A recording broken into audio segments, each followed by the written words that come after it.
దుబ్బాకలో సీసీ కెమెరాల ప్రారంభోత్సవం సందర్భంగా టీఆర్ఎస్ ఎమ్మెల్యే కాంగ్రెస్ నేతలు వాగ్వాదానికి దిగారు. రైతులకు యూరియా ఇవ్వడం లేదంటూ కొత్త ప్రభాకర్ విమర్శలు గుప్పించారు. ఎమ్మెల్యే ప్రసంగాన్ని అడ్డుకున్నారు కాంగ్రెస్ కార్యకర్తలు.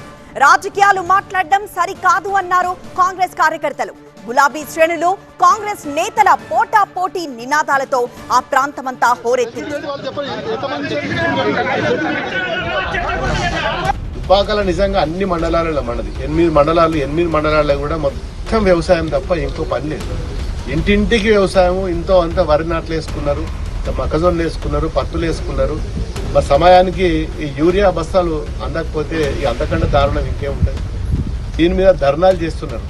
మనం ఇన్ని సంవత్సరాలు ఎప్పుడన్నా రైతులు ధర్నాలు చేయంగా చూసినాం. మనం ఫర్టిలైజర్ గురించి, ఇలా మందు సంచుల గురించి ఇంత ధర్నాలు చేస్తున్నారంటే ఇలా ప్రభుత్వం ఎక్కడున్నది?